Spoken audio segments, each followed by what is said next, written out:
All right, Joe, this is Matt here at Ganley Subaru in Bedford. I'm in the Forester Sport that you're going to be picking up later on. I'm going to go ahead and put my foot on the brake, and you'll see the light turn green. And all you have to do is hit it one time, it'll power up.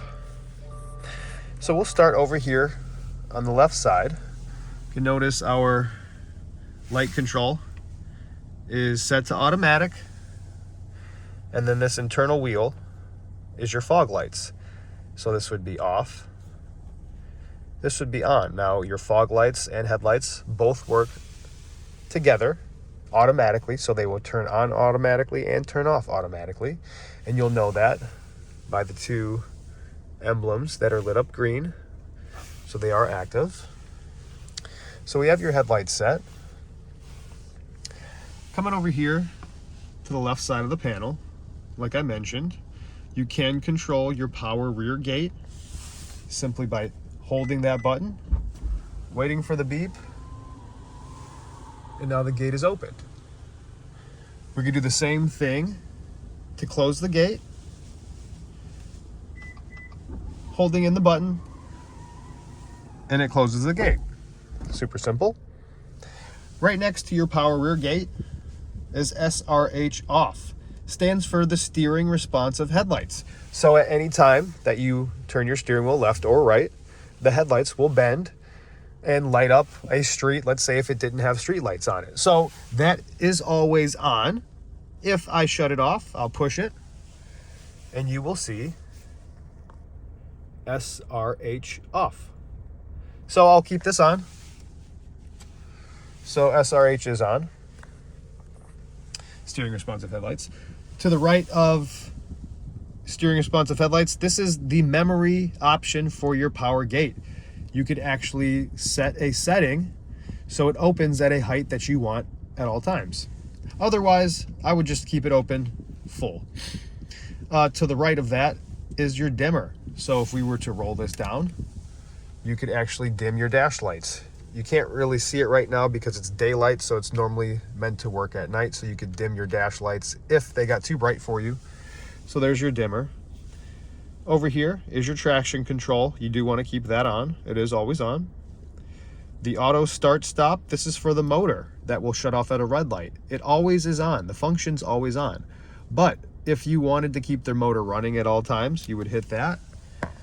And now you can see the function is orange. Orange means off. But we'll keep this back on for right now.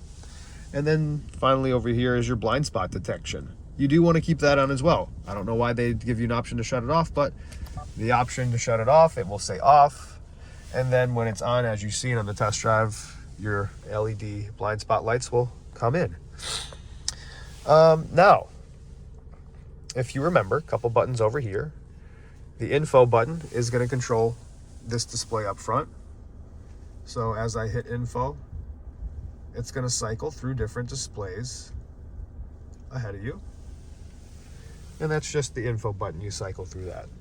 If you wanted to control your display up front, these tabs right here, if you remember, you'll simply just click back towards yourself. So you can see your tire pressure, your auto start stop screen, your digital speedometer. Both of these buttons, they do the same thing. One simply scrolls down, one scrolls up.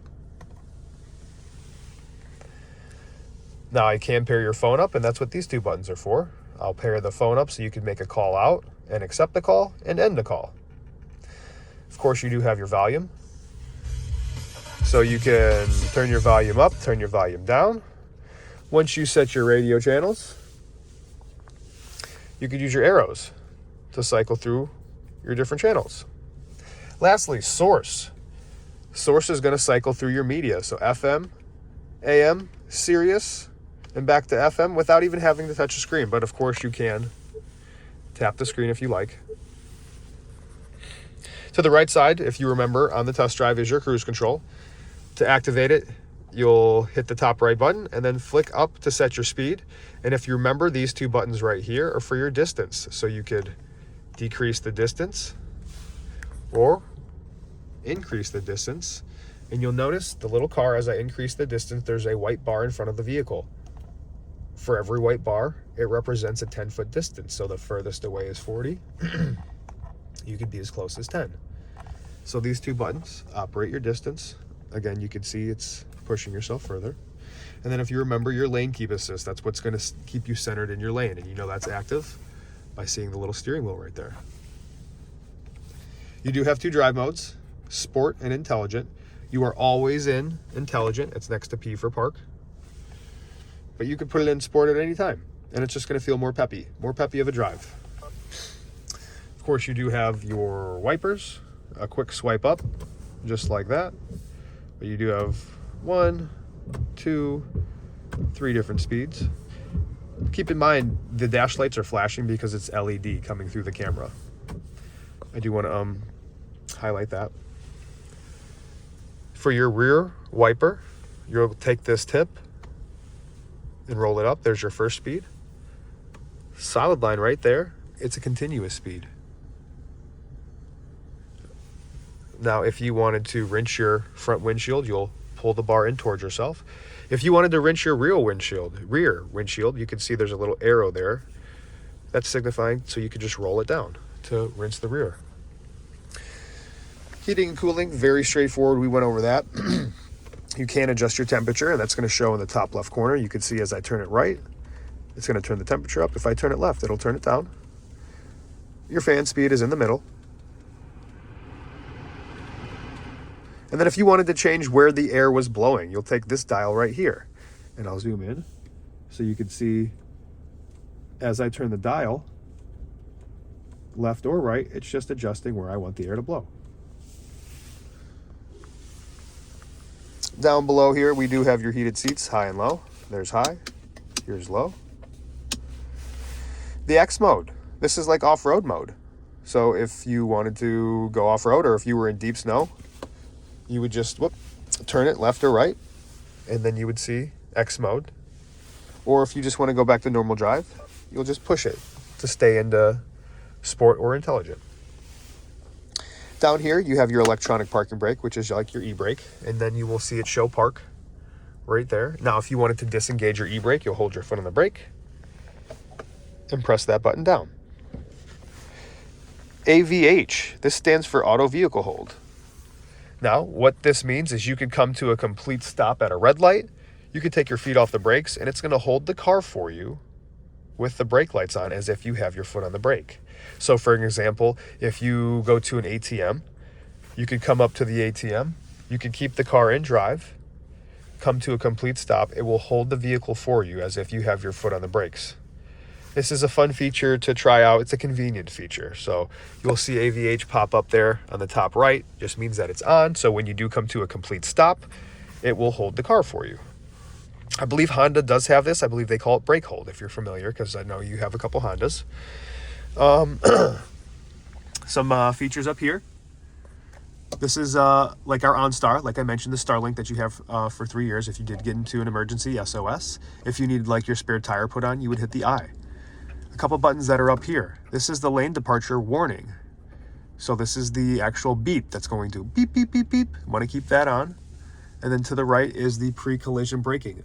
This is where the car will stop for you. Another feature that you do want to keep on. Of course, your moonroof, the big panoramic. You'll hold that and it will automatically open for you and retract. And of course, you can bring it back.